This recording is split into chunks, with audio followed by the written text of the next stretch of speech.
Bakunzi ba El Bishasha aho muherereye hose mugira amahoro, nizere ko mukomeye, nizere ko mubandanya mucukura pi atanumwe ariko arahagarara. Uno musi ikintu kinzanye ni ikibazo kimwe abantu bama bambajije imisi yose ngo tuzorutira ryari muri pi canke ngo amahera tuzoyarya ryari, barakunda kubimbaza. Ikintu nobabwira nuko baca umugani mu kirundi ngo imbwa yarihuse ivyara ibihumye. Bisigura iki? Kirazira kwihuta. Uno musi nimba ikintu cose kiryoshe gitwara umwanya. Rero sinumva igituma abantu boguma biyumvira ngo mbe ngo bizoza ryari, ngo nzorotira ryari, ngo je nzovyemera ko arivyo ngo ndotiye. Ikibazo ni mbega utarotiye wihuse kurotira uzoba wungutse iki? Kuko urumva amahera atera agira agaciro uko abantu bayizera. Amahera agira agaciro bivanye n'igihe amaze kw'isoko. Twebwe turacari muri ico bita enclosed mainnet, bisigura turacakorana hagati yacu.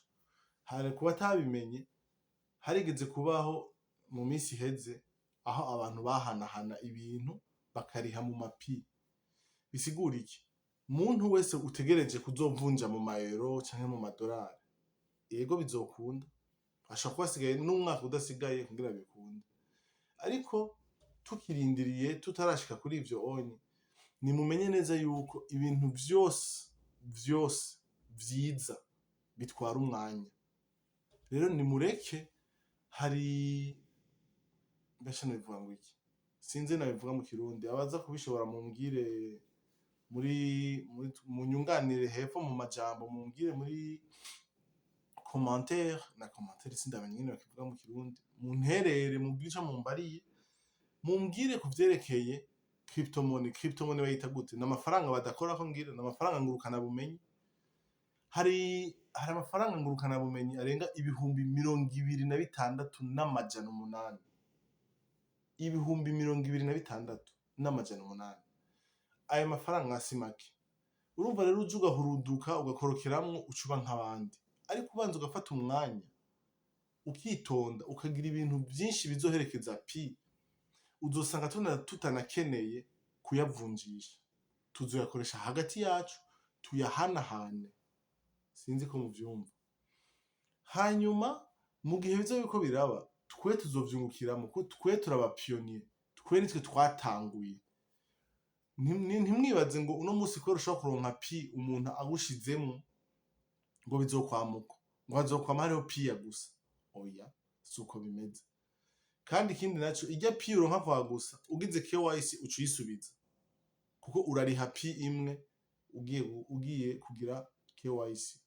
Kuri KYC ku batayizi ni impfunyapfunyo ya know your customer, menya umukiriya wawe.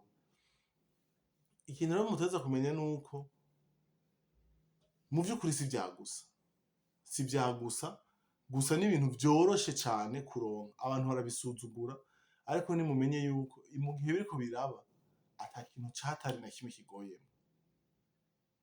Ego washizemwo umutahe w'umutwe wawe, ego washizemwo umwanya wawe, ego washizemwo ngendanwa yawe ubona umutahe vyose, ego washizemwo amamega canke uba ufise wifi canke uba ufise ukundi kuntu ushobora kuja ku rubuga nkoranyambuga internet. Muramfasha mumbwire, hari ibintu ntazi neza na jewe kuvuga mu kirundi, ariko muramfasha namwe mumbarire. Narababwiye ko ngerageza kuvuga ikirundi uko nshoboye kugira abantu tuvugane hagati yacu dushobore gufashanya. Igikurikira, abantu mwese mumbarira ngo mbega pi ubona izopfa ivuyemo ikintu. Pi je yaravuyemo ikintu. Hari ikintu kirimwo abantu barenga imiliyoni 55, kiba ari ikintu c'ukuri. Ico kintu rero nico batangaza canke ngo kibabuze ikindi kintu na kimwe, atari uko mwese mwobijamwo mugashiramwo inguvu mukabandanya mumina. Ico kikaba kiraheze. ndabasavye rero mubwire bagenzi banyu ntibihebure babandanye bamina, hanyuma nivyakunda wese muzoba mubona ikizovamwo. Ahasigaye tugire amahoro, mugire aho muba mwubahwe, mubandanye mushukura ubutare.